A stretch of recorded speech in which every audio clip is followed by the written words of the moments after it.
All right, well, thank you everyone for joining us tonight. Welcome to the Anti-Racist Table, Conversations Around the Table, Advancing Anti-Racism in Education by Choosing Integrating Schools. My name is Kirsten, and together with my sister Lynn, we created the Anti-Racist Table, which is a multi-dimensional platform aimed at helping people bring anti-racism into life as a daily practice. We do this in large part with our free 30-lesson long-form study program that you can do at home in the privacy of your own home. You can do it on your phone. The platform is available by computer, and it really focuses on the history, helping people understand the legacy of anti-Blackness in America, which really means going back to the beginning with chattel slavery, really to understand if you want to be anti-racist, you kind of have to know that history and see how it connects to present day. So our curriculum covers that, but it also addresses the emotionality that comes up when people are doing this very hard but very important work. We also infuse meditation and mindfulness practices throughout, and other tools that help people to communicate about this very difficult and challenging topics. We're at a time right now where recently, 28 states in this country have introduced legislation that erases the truth of what students in the United States can learn. And also the content that they can access about our own history as Americans. 14 states have passed various versions of these laws that forbid specific materials, such as the 1619 Project and books by many other journalists, scholars, and thought leaders, such as Ta-Nehisi Coates, Ibram X. Kendi, and other laws forbid materials that make people feel discomfort, guilt, anguish, or psychological distress. We are at a moment where freedom of thought and expression are under attack, and where the values of anti-racism are also under attack. Right now, as we're thinking about integrated schools, this organization that we're having this talk with tonight, we're reflecting on Brown versus Board of Education, which was decided in 1954, that was met by the massive resistance movement. And America today continues to be largely segregated, and that is also true in the schools across this country. So we know that there are many Americans who want to be anti-racist and want to do more to be part of the solution. And that's why we're very excited to have integrated schools joining us tonight to talk about the work that they're doing and how others can do this work. So with that, I'm going to turn it over to Lynn, who is going to do our land acknowledgement. Yes, welcome everyone. Thank you so much for joining us this evening. So before we get started, I would like to share our land acknowledgement. I would like to call on my ancestors to stand with me as I acknowledge the native custodians of this land that the colonizers have called Washington, D.C., that I am occupying. This is the land of the Piscataway people, and it's the Piscataway land. Those that are named, unnamed, known, unknown, past and present, we honor all traditions and traditional custodians of this region. And we acknowledge the painful history of the genocide and forced removal from this land. We recognized the indigenous people's continued connection to this land, to this water, and to the community, past, present, and future. We recognized, and we also pay respect to the earth, whose generous resources sustain us every day. And we pay respect to the enslaved African people of this land who were brought here, who were held here and sold, and all of their descendants, and all of the people throughout the world that are living in captivity today. We pay respect to their spiritual labor, and we pay respect to our ancestors whose unwise relationship to race and racism we have all inherited. We pay respect to our teachers and elders, past, present, and emerging, and to all of the young people today that are teaching us. We're grateful for them. We honor this gathering, everyone here, especially all of the parents from integrated schools, for taking time and energy to be with us today and for doing this important work, because it is a marathon. May we recognize that we all share an aspiration for liberation, to be free in heart, mind, and body. Ashe, here ends our land acknowledgement.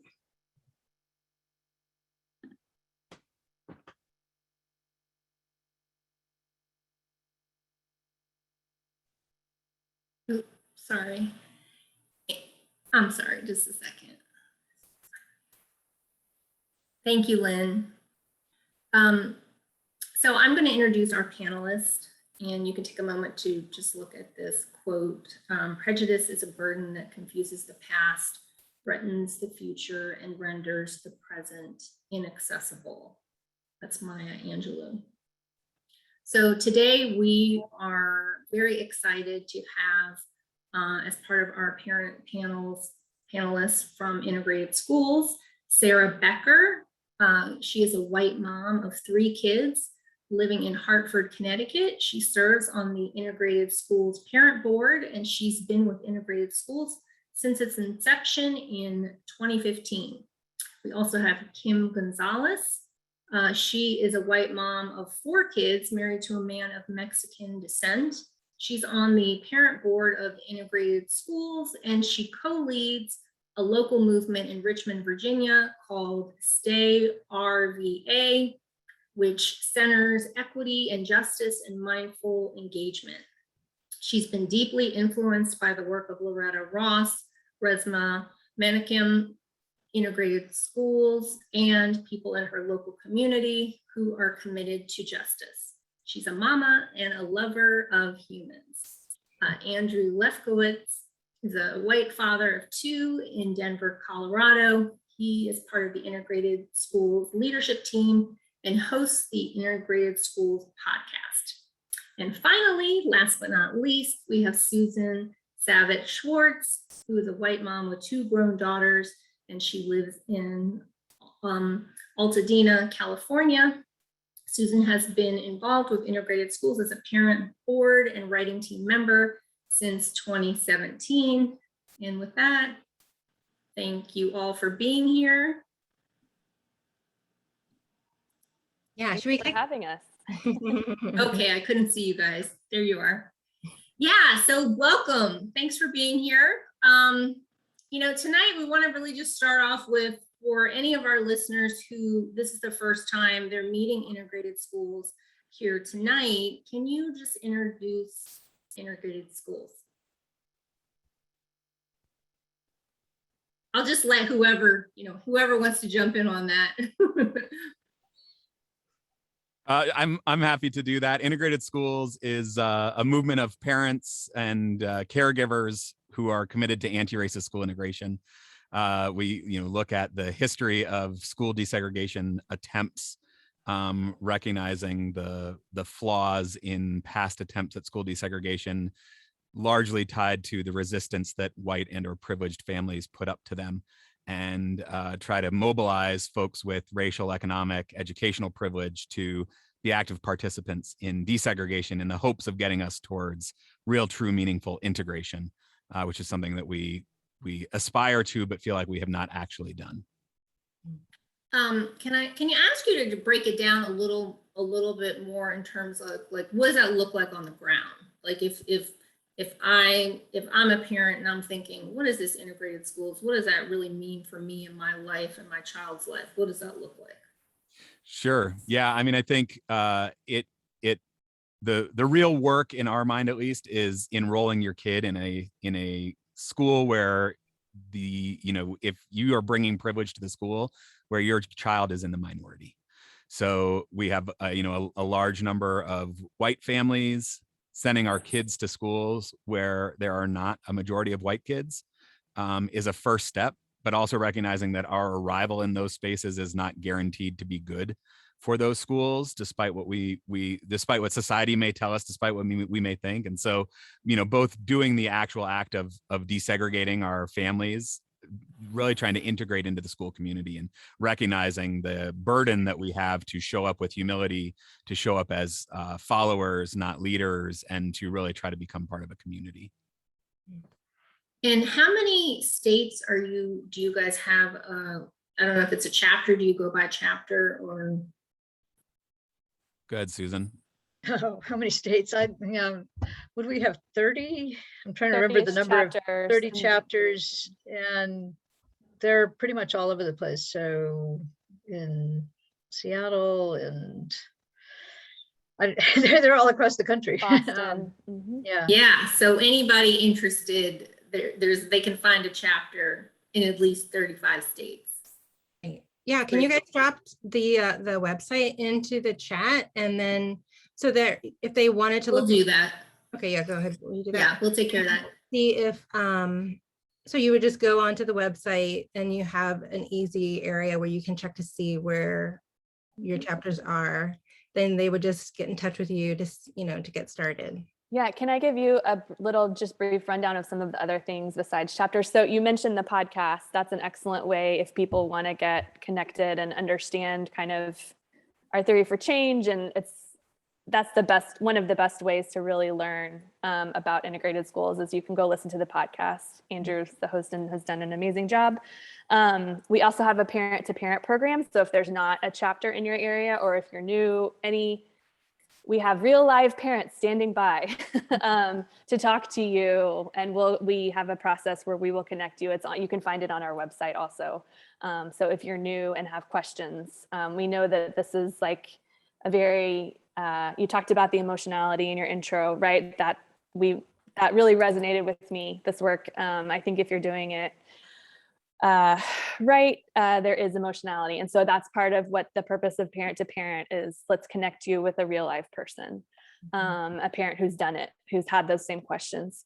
And then what else? We have the book club. That's another way for people to come in if you are a reader, where you can get to know people and again, be in conversation. And then, social media, we're all over it. Great, thank you. Can we just go around and have you guys? Oh, Carson, wait a second. I wanted to just ask, how long have you guys been around? So it's been since 2018, is that right? 2015? Oh, 2015. Wow, Yeah. so quite a while. Yeah, so a woman named Courtney McKeen started the organization sort of as a blog, really, in 2015, sort of recognizing that in her white privilege circles, nobody goes to the school down the block from her. And she was like, well, that's weird because it's right down the block from me and there are a lot of kids there. So what do you mean nobody goes there? So she's like, well, I think I should probably just enroll there, and then did all sorts of things wrong and felt like she really wanted a community to support her. And so sort of blogging about it and then bringing in more and more people. And so people found it that way. And that's kind of how it grew into a national movement. And I think it's instructive too, that what Andrew said about Courtney, doing all kinds of things wrong. This was something that I really admired a lot about Courtney McKeen, but I also think it's very much a core principle of our organization, which is that this is not about doing it exactly right. This is not about being woke. This is not about getting it, performing the anti-racism. This is about putting yourself out there, trying to show up, making the inevitable mistakes, but being aware enough and reflective enough and in community enough to recognize when that happens, to try to recover, to keep going, to learn and do better.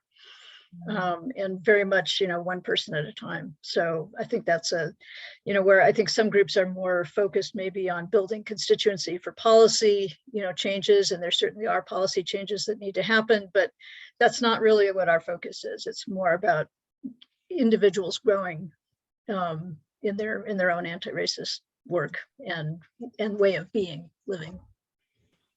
Yeah, I think that's really important what you said about it's sort of the freedom and the grace to make mistakes, and that really to do this work, it really is necessary because we're human And we're part of a system and a, you know, society that has been pushing one certain thing, and it takes a lot of work and effort to you know, to extricate from that, and we're not going to get it right all the time.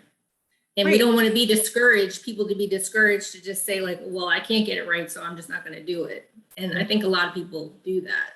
Yeah, and it's like you're, you know, co-creating something new at the same time, because again, the integrated school model really hasn't been a model that's truly integrated, because again, you look at, you know, okay, now we've got some white kids in the school, but then they're all in their own class, they're not really integrated, you know, the funding is not going to all the entire school. So like how are you able to navigate trying to help with, you know, bringing about some of that change without, you know, coming in and becoming the white savior, saying, well, you know, we want to do it this way because this is the way, you know, we need to do it. Like how does that, so all of you have children currently at schools. Can you tell us about the schools that they're in and what the process was for you to enroll them? You know, if you had any pushback from family, because again, there's probably a social question as like, you know, for your white family saying, why are you going to choose to go into a school that's predominantly Black or Latino when,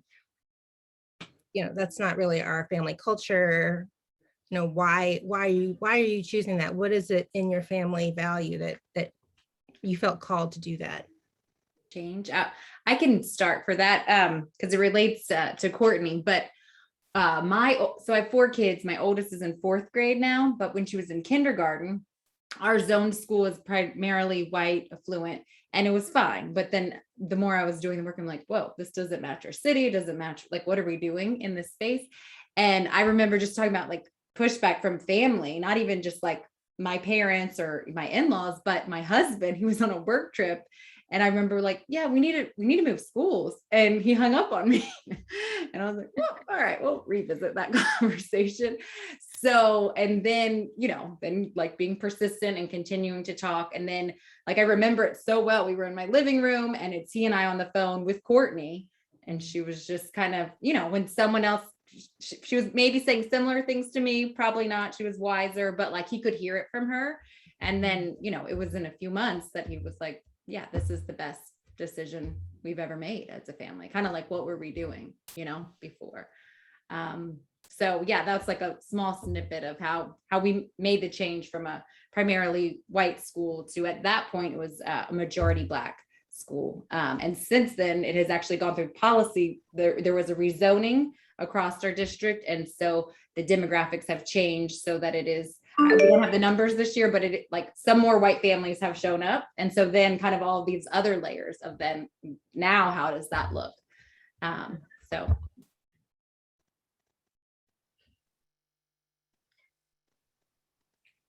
Yeah, I can, yeah. I mean, I have kind of Kim and I are the two, I think we often get people who say they can't switch schools, and we often talk to parents like that because we both started in one place and actually changed schools once we found integrated schools, which is really hard. Like once you're in a school community, like it is, you know, it's hard. So we were in a very highly sought after magnet school in Houston at the time with my oldest. And I was like on my own kind of journey along racial justice. And as a white person, you know, very much later in life, not than it should have been, but just becoming aware of things that I wasn't taught as a kid. And so that was happening, and the 2016 election was happening in the backdrop. And I was also beginning to understand at the school that we were at, that we'd been at for a couple of years, how the money was flowing, and that we were in this district where there was a small percentage of white students, but our school, and even though it was a global majority school, to use integrated schools terms, there was still a huge concentration of white families. I think the district was like at 8%, but the school was at 35%. And understanding that they were getting more money and just really grappling with my husband and I are two white parents with advanced degrees. My kids are, probably going to be this thing that feels so important. Like, we are the big influences here. And understanding that they're getting all this extra money for our kids being here, and that feels really wrong within our magnet system, that we are taking up that much resources in this system. And I was really losing sleep on that. And so Courtney McKeen found me on Facebook, I think one day, and reached out, and she was the first person to say, like, it's okay. Like, you can leave.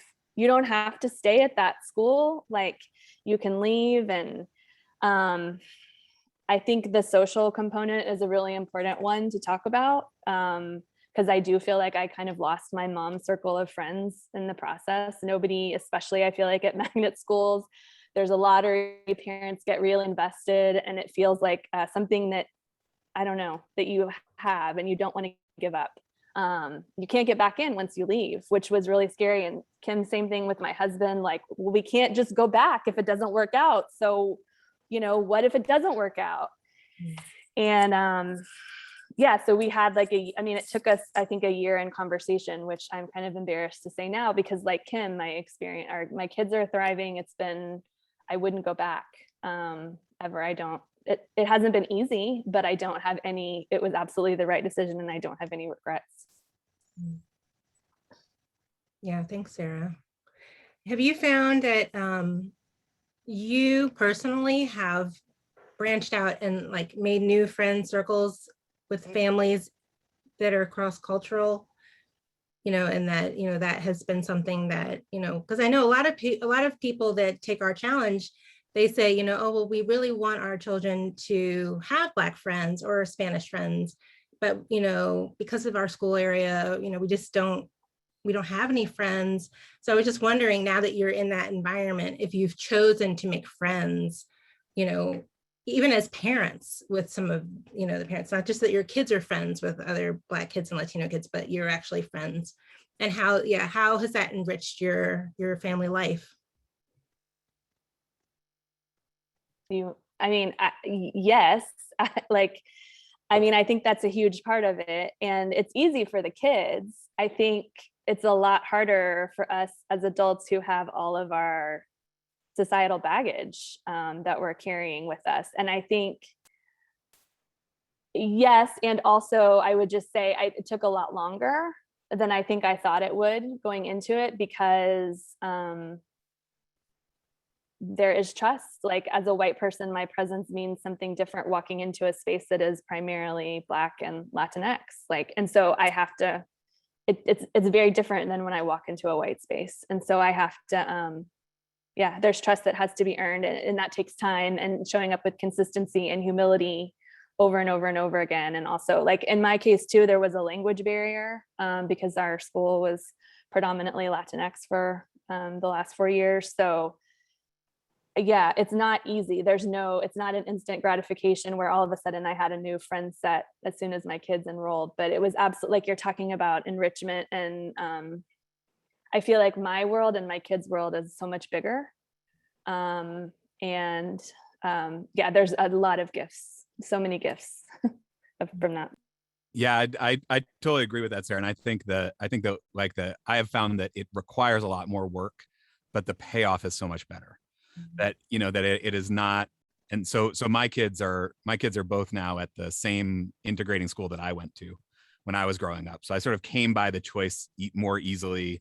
It was an experience that I had, so I sort of valued it and saw it. It was easier for me to see the inherent good at it. And even given that, my oldest spent her first grade year at the mostly white fancy school that we paid a lot of money to buy a house in the Boundary for.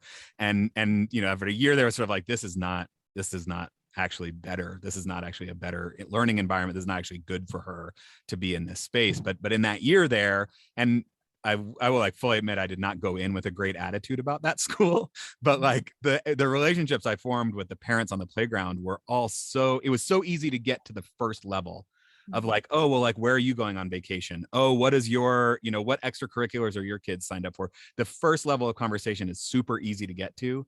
And anything beyond that was nearly impossible. And it often felt like a parent pissing contest on the playground. It's like, oh, well, my kid is signed up for it, and I'm doing this. And at the school where we are now, like yeah, like Sarah said, it takes longer. There's trust that needs to be built. But then once you get past that surface level, the relationships feel so much deeper and so much more fulfilling and so much more actually meaningful. That's beautiful. Thank you. Yeah, Susan, do you want to share your story? Well, so my story is a little different than these guys, because I have grown children now, and they were mostly out of school, all but done with school by the time I came to integrated schools. So, for me, the biggest, and they went to a mix of integrating schools and not integrated, segregated schools, largely white segregated schools. So I feel like I came to this in part because I was introduced to Courtney because of work that I was doing in my own community with a group of parents who were just trying to connect parents with the local public schools. So don't, go based on what people say, don't go by what the realtors say, go actually visit the school, see what it really is, talk to parents who actually have kids there, kind of thing. So in that way, sort of similar to what integrated schools does, but still with more of a let's kind of point out the hidden gems, and let's get these, more affluent parents who have lots of private school options to come and at least take a look at what there is over here that they could get for their kid. And I think in the time that I've been with integrated schools, it's really deepened my understanding of what I'm doing when I'm talking to parents in my day job, with that work. And gratifyingly, I feel like, we had a program last night with a bunch of preschool parents, about 60 preschool parents. And I felt like there was a real difference in the sort of tone of what parents were looking for and asking about compared to when I started with this organization, when I started with my PEN, my local group, 15 years ago. And it was much less about test scores. It was much more about community. It was much more about how do we, not show up as white saviors. I mean, it was like things that nobody would have ever thought to ask. So I was, that's still, all that stuff still goes on, and all that stuff is still needs lots of work. But it struck me that that's really, there are some changes in the way that people are thinking and talking about that in my community. And that was good. So I guess just my question is related to the anti-racism, and really holding yourself and your school accountable. You're doing the work of getting yourself into the school and integrating it, but how are you holding the school accountable to making sure that they are, really centering equity and, making sure that there are Black teachers and that, they are teaching, the true histories. What do you guys think about critical race theory and the pushback that we are seeing all over, the country? What's your interpretation of that? And yeah, we'd love to hear your perspective. I would just say, like, the first thing, like, kind of when I hear that is just putting it out there, like, we are strong enough to handle the truth, like our kids are too. And I think we just instantly think we're not. But I mean, even in preparing for this, I was like talking to, and as I was driving home from soccer, talking to my kids about it. And I'm like, how often are we talking about race? And they're like, oh, well, all the time. And sometimes at dinner, and sometimes dad will, and so it's just like, but they can handle it, and it has been an ongoing thing. And I think as your kids age, the conversations change and evolve, but it's all the time. And so I just think putting it out there, like, we can handle it as adults. It doesn't feel good, and we can handle it. And like our babies can too, but like it's never too soon to begin those conversations. And then the second thing just like in terms of what we're doing at our school, in terms of like equity and stuff, I think that has been, there's like always like these different tensions, right? And so it's like, as you're showing up, if you're a white parent showing up in a majority Black or brown space, right? it's like, okay, I'm not going to be the person that's like, hey, go, you know, I'm trying to like build community and see what kind of like the vibe is there. So it's like, okay, if parents are talking about that or something comes up district wide, that then you not just with yourself or not just with other white people, but like kind of in a more holistic way that represents more of the community. Like here we're having a big push in Richmond, Virginia for truly like restorative justice in the schools, healing circles, all of that. And so when I approach those conversations, it's like from a broad speaking to the district, you know, with other parents. Yeah, and I love how you said, you know, you're kind of listening to what, you know, what it is that the community is asking for and needing, as opposed to you saying, well, this is what I think I need. You know, you're looking to, yeah, the community for the guidance. That is such a key part of it. And yeah, like when you ask the question, like my stomach immediately turns in knots a little bit because yes, like the districts are much more, school administrators, teachers, school districts are much more likely to listen to white folks, right? Like I show up in a meeting and the superintendent is going to be like, oh, well, what does this guy have to, I don't know anything, you know, I'm no like degree, whatever, but like I'm going to get listened to. And so on the one hand, you're like, well, how do we make sure that those voices, and, you know, the other piece of it is like school districts are terrified of white flight. So they're like doing whatever it takes to keep the white families here. So on the one hand, it's like, we got to make sure that like, if I'm speaking up at some point, it is for the right causes. But there is such a risk of saying like, hey, white people, go to that school and fix it. Hey, white people, like go and show up and make sure that school, you know, doesn't have homework and has extra recess and has organic food and if I show up in a space and I'm like, guys, here's what we're doing. And the community is like, yeah, actually we're okay with that. Like this is actually our concern is something else. Like I'm not actually building relationship. I'm not actually building community, and I'm not actually like making anything better. I'm actually potentially making things worse. Yeah, that white saviorism piece is, it rears its head up Everywhere. I mean, I feel like that's a huge part of our work with each other, is building a space to have these conversations and say, this is happening in my school and I'm bristling about it and I need to talk through it, you know, or, you know, parents are organizing around this. Has anybody else had this come up in their school community? And so to create a space where we're checking ourselves as we try and be, better in our own spaces. And I also think the other thing that I want to add is like, it's just, at least for me as a white person, I feel like part of my conditioning is just like Andrew was saying, I will get listened to. I can walk in, and that's my expectation. And so like a huge part of our work and our perspective is telling parents, just show up and listen, like in the beginning. That's all, like, because the white saviorism we immediately want to jump to policy and know, like, go make this, and that change. And if we don't do the really important work, and it's hard, of building community and not being the only ones going to the principal or the only ones going to the school board meeting or the only white with the white group. That's when it gets really hairy. Yeah, I have a recollection when my daughter was in middle school of there was some situation that needed some district attention, and I went with my PTA president, who was Black, and who I'd become pretty good friends with, down to the district office, and we went into the office of whoever we wanted to talk to, and somebody in there recognized me from having been on some committee or some, you know, project unrelated, you know, thing a year or so before.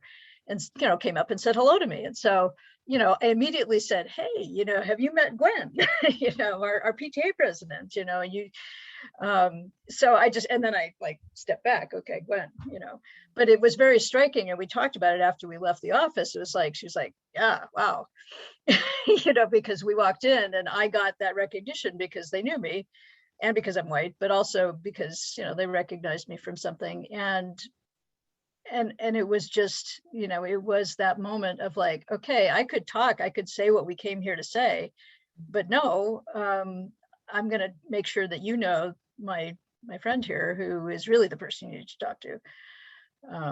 And in that case, you know, it worked out well, but it was, you know, there's a really weird feeling when you walk out of a situation like that and you realize just how uneven that playing field is. Yeah, I mean, I think we're talking about, what it looks to or doesn't look like to colonize a school, and we're talking about resource hoarding. Can you guys just talk a little bit about those two concepts, just for people out there who maybe don't get it or don't really know, they might be doing it right now and aren't aware of it. Well, I'm just going to lead off by saying, I think there's a lot of our whole culture of parenting is so consumerist. It's about, get the best thing for your kid. And, whether that's the right brand of frozen peas or, whatever stroller, and it's just from the get-go, before you even have a kid, you're being told how to do best by your kid and all the things you should get and the things that you should make sure that to do this way because it's better, because they'll have an advantage. And I mean, it's no different. We come to schools, if people have choices, then you are in effect a consumer, and we think that way, and we're trained to think that way, and so I think that the opportunity hoarding and the result of that, when it comes to whether it's deciding which school to go to or what program your kid needs to be in or which classroom, which third grade teacher, whatever it happens to be, is, we're just, it's really deeply baked into our culture. So I think that the starting point is just to go back and say, no, we're talking about a public good here. We're talking about education, and we're talking about a community enterprise here. We're lifting everybody up, not you going and getting the thing for your kid. Yeah, I think that's really good. And I would just even say like a couple examples, like when people hear resource hoarding, kind of like what, these are two examples that come to my mind, but like gifted and talented spaces, right? And just thinking like, there's this research that shows like if you are white and you have glasses, like you're so much more likely to be referred for gifted and talented. And I remember talking to the gifted and talented teacher at my kid's school, and she, tried to bring it up. And I was like, oh yeah, I mean, I think it's a cool thing if it's like for all kids. That would be cool if you came and did a lesson that was like in the class for all, so like I didn't accept the paperwork that was sent home. And then there was another exam, and I thought this one, and that one was kind of easier because I had like already thought if that happened that we would like push that resource back into the school community. But there was another time when there was some like after school thing that was offered, and it was going to be like it was like really cool. And I knew my daughter would be pretty pumped about it, but only a few kids across the school were going to be able to participate. And then I just thought, like I took some time, it took me a little bit longer, but then I thought like, okay, my husband's home on the weekend. He loves like building and doing stuff with her. Like she already has that. And so even like that one hurt a little bit more, but like, no, it was the right thing to do to like push it back to have it be something that more kids could have access to.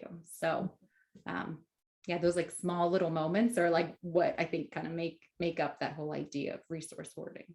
Yeah, I love that, Kim, because I think it is right. It happens all the time, and it happens in thousands of tiny little moments. And you said, I think you said like maybe some people out there are like white parents are resource hoarding, whether we want to be or not. Like it's going to happen, and it happens in those thousands of tiny little moments. It happens in the attention that teachers pay to our kids that they maybe don't pay to other kids, the expectations that teachers have for our kids that maybe don't have for other kids. So, I think there's a piece of like trying to think through, okay, like what happens if, they ask if my kid wants to be, recognized as whatever, or get given this special opportunity. There's some of that, but I think it's also about just kind of like acknowledging that no matter how much we might not want it, or how little we show up in the building, or how much we're not that white parent, that the system is going to treat our kids like they've got those white parents. The teacher is going to be like, I'm just going to go ahead and give this kid a B, because probably if I give them a C, their parent is going to show up. Even if I'm not that parent, the system is going to assume that I probably am, and it's just easier to, or like, yeah, like, that she hasn't turned in her homework. Like, I wonder what that's about. Something must be wrong. All those like tiny little moments like that just happen. And so I think, on some level, you just have to be aware of it and do what you can to push back and try to sort of, show up when it's appropriate, and then kind of disappear when it's appropriate. But it's hard as an individual in that kind of systemic racism. The examples that you were just talking about, Andrew, I just wonder, were those things that you think you would have been aware of before you were in an integrating school? Because, I just did a training recently about microaggressions, and there's so much about systemic racism that happens that I think most white people don't even realize it's happening. And so I'm just curious, was it, only when you were in a predominantly minority environment that you actually saw, oh, it's the benefit of the doubt. It's, how there is no disciplinary issue, but there is for other people, or, just these things that I think are part of our common, everyday experience for certain people, depending on your race. That's a great question. I think, in some ways, I think having gone to elementary school where I was a small handful of white kids, definitely, gave me some awareness of race from a much younger age than other people get it. I was also still in a white supremacist school system. Like I was still, even as one of only a small handful of white kids, there were like social challenges about that. But I was still in a system where the teachers expected more of me, where that, I got the benefit of the doubt in ways that other kids didn't. And then I left school and I was still like living in America as a white man, or a white boy at that, so I think it probably primed me to be willing to see those things and able to see those things, and more, that they were more readily visible to me once they started to be pointed out. But I don't know that I would have been able to identify those sorts of things. Well, yeah, I mean, maybe in high school, started to sort of really see the way my high school was very diverse from the outside, and then within the building was hyper segregated with the advanced placement classes and the gen ed classes and the all that sort of thing. And I think by high school I started to have some recognition that had to do more than with like innate ability, that there was race at play there. And I think that's definitely because of the experience. I mean, that's why I want that same experience for my kids, is to like give them that foundation, because it's so much easier for them at that age. I think it's really important that white parents talk to their white kids about race. It's much easier for me to have a conversation with my kids about race when we can tie it to actual kids that they are friends with and that they know, and that they like share humanity. They're like, oh, so it's not like, imagine a fictitious Black friend of yours, but I can be like your best friend. Think about the ways that your teacher might treat her different, or, like that piece of it feels really important. Yeah, the conversations we have the conversations we have, I know we never would have had if we were in a white dominant space. So can I ask you, you have a really great video, a little intro on your website, just to integrating schools and what that means. And maybe can you talk a little bit about,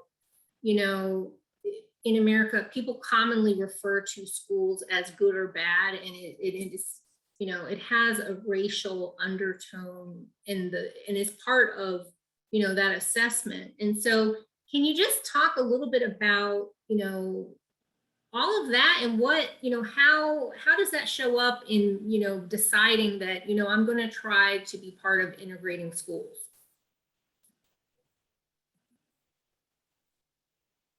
Sure, I will take a stab at this. So, I think the thing that white parents in particular need to understand about the good schools, bad schools convo is that we're having a racialized conversation, even if we're not acknowledging it, or we think that we're not. We think that it's about test scores or whatever, but all of these things are actually racialized and are about race. And part of it is that we don't know our history, which is very intentional. Like the story that I was told was, you opened with Brown versus Board, that was passed in 1954. And yeah, there was some pushback and there was a second Supreme Court decision, and then we did it. And yeah, like things are still segregated, but that's because housing is segregated, and, but look, aren't we great? We're America. And like just unlearning it was not until I got deeply engaged in integrated schools work and Courtney and the book club, and her readings were really challenging all of that. And so I think to get back to your question, it's all a racialized conversation that we have tried very hard and done a very good job of divorcing and pretending like it's not about race, but it is. And that's really, when you're having the playground dialogue, I think the research shows like the biggest, I know there was a study, at least in Houston, parents want to say, or they might tell you, oh yeah, I'm picking it on test scores, or I'm picking it on these other reasons, but it's really about race. And that's really what's driving things. And so even if, yeah, we have to interrogate that. And I don't know, other people probably want to chime in. I was just going to say that, for me, the biggest turning point has was the 2016 election. I mean, things that I, like Sarah, grew up learning or kind of thought about our country. And I thought I was somebody who really knew, about systemic racism and that this is still a thing. And, it's not just made up, and thought I knew all those things. And then, the election happened and I was like, oh, wait a minute, what? And I remember the video with the guys, all the white people going, like this, and they're all walking to work and walking around, and then they go through a park and a couple of black guys are sitting in the park kind of looking at each other like, whoa, what is with the white people? And it was like, yeah, we just got this wake up call is what it is. And even those of us who thought we knew something realize how deeply we didn't know something. And at least that's my story. But I feel like because of that, and all the things that have happened since then, we're beginning to at least be able to have these conversations. And I think the pushback on critical race theory and all this sort of, when we talk about, our good, bad school stuff and why we do and don't support these things and having to do with race, like you can bring that up now in a way, and there are more people who could sort of say, oh yeah, I guess you're right. Whereas before it was just like, oh no, we did that already. We had that Supreme Court decision. We're not, that's not us. And there are actually a lot more people, although there are people who are pushing back very vociferously and violently against that realization and that recognition of our history and our present. There are a lot more people who are just sort of like, oh yeah, I guess you're right. There's a thing there that I have to look at. And that actually has been an opening, I think, for a lot of conversations with people. And it makes it possible to then sort of connect the dots between that and the good school, bad school, and, the whole awkward conversation about, well, I don't like this, but okay, well, let's, we all want the best for our kids, or we all want a safe place for our kids to be, but let's actually look at what we mean when we say that school doesn't seem safe to me, or I don't see my kid, there. Well, what are we actually saying? What are we actually talking about? Thanks, Susan. Go ahead, Andrew. Yeah, I was just going to add, I think we talk a lot about the smog, sort of drawing from Beverly Daniel Tatum's work about like the smog of racism that everybody's breathing in. And it happens about schools all the time. It happens at, basically, if you're pregnant, as soon as you're showing is like when the school conversations start happening. As soon as you've got a baby, they're, a month old, 2 months old, 3 months old, people are like, what school, what are you going to do? Where are you going to get into the good school? How are you going to, manipulate the system or whatever? And that like, being able to, the gift is to be able to identify the racism that's going on in those conversations without people shutting down and running away. And I think that's like a constant challenge. I definitely don't know how to do it. I feel like I've actually potentially even gotten worse at it because I have so like less and less patience for it. But I feel like that's like such an important piece of it is like, okay, like, yeah, like when you say good school, what do you mean? Oh, like, let's talk about that, because it's everywhere. And like you said, right, it's if I close your eyes and imagine a good school, guarantee you the student body is almost all white. It's probably out in the suburbs somewhere. There's like big trees on the campus. Imagine a school that's bad. It's probably mostly black and brown kids. It's got a metal detector at the door. It's got fences, and until we can kind of disrupt that, I think it's, yeah, I mean, that's the goal, I think, is disrupting that. Yeah, Do you so feel I'm like really, kids are really learning about life? Like, what would you say is their biggest gift now being in this integrated school?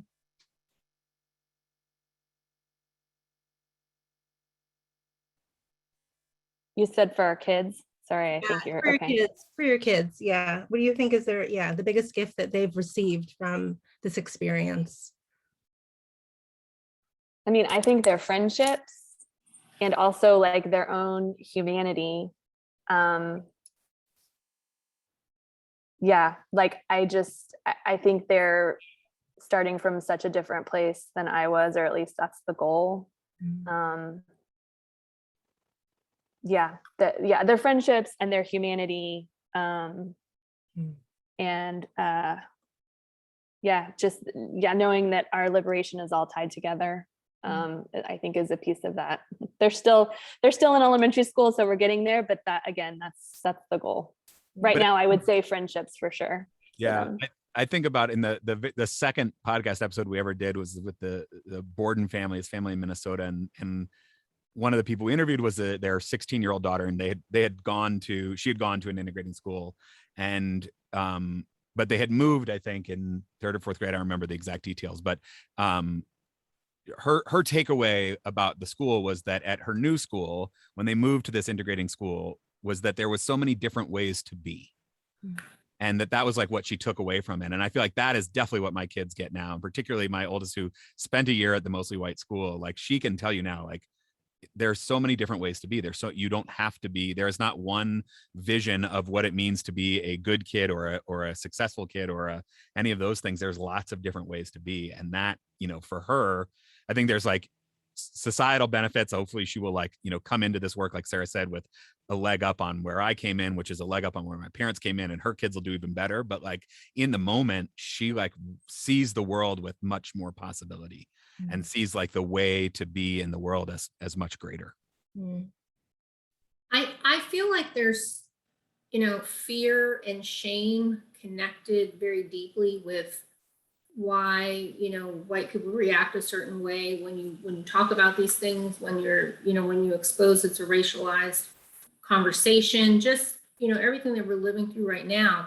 And what I heard both you, Sarah, and Andrew say, I'm inferring that your children have a healthy white identity, that is something that they're getting being in an integrating school. Do you think that's accurate?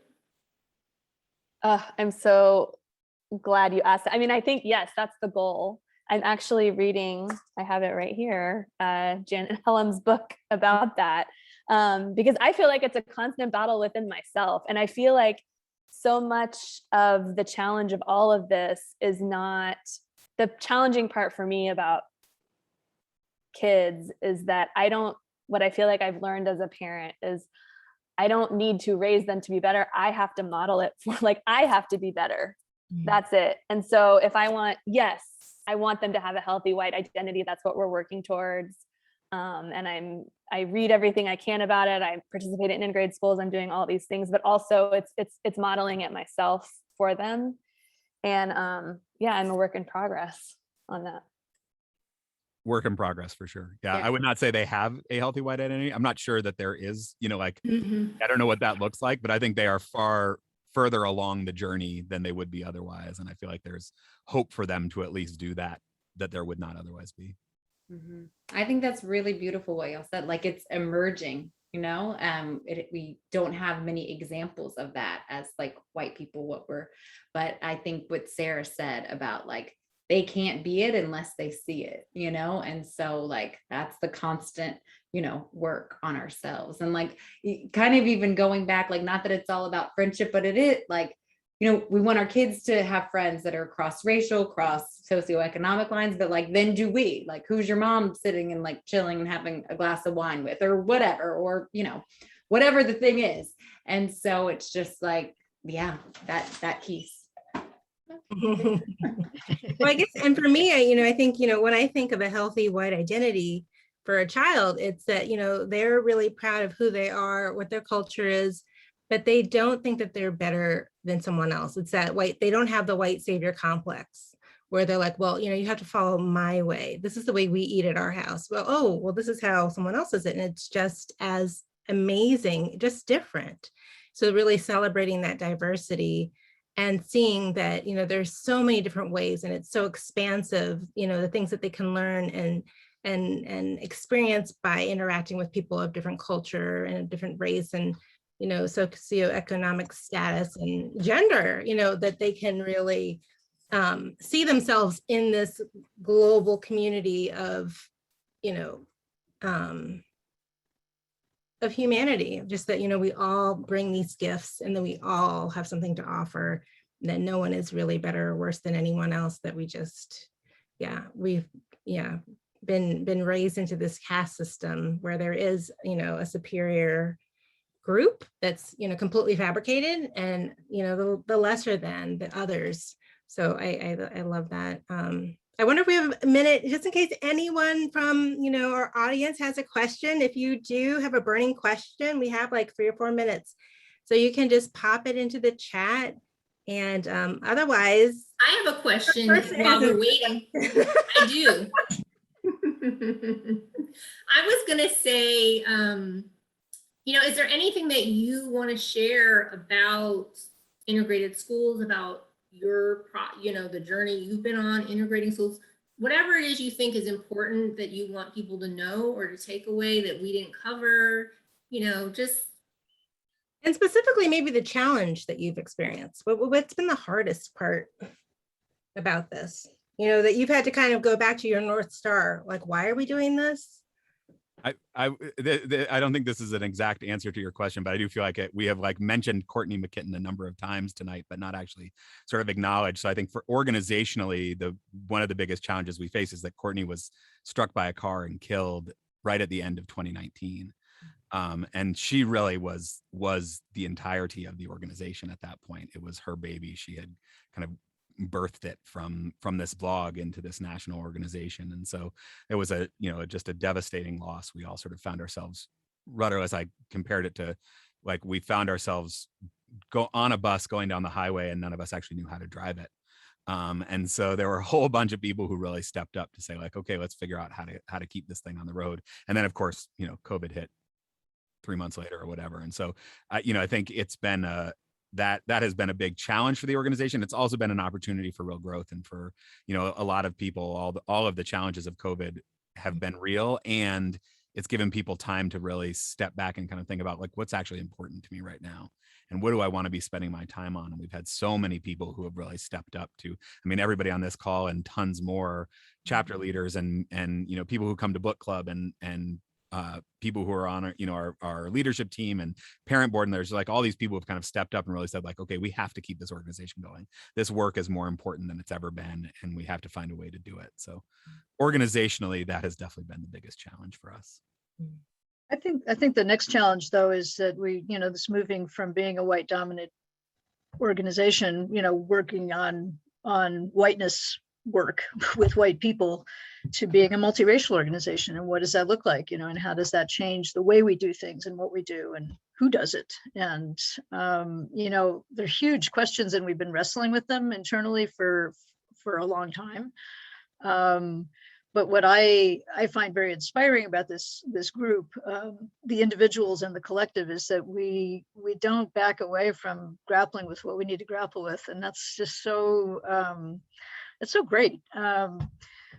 Because, we listen to each other, we push, we ask ourselves and each other hard questions, and we, but with grace and, listening. And I think that's, to me, working with this group is a nice sort of model for how I want to work on myself. I want to have that. I want to work hard. I want to work on what really needs working on, and get all these great ideas from other people, and have to really think and rethink and unlearn and learn.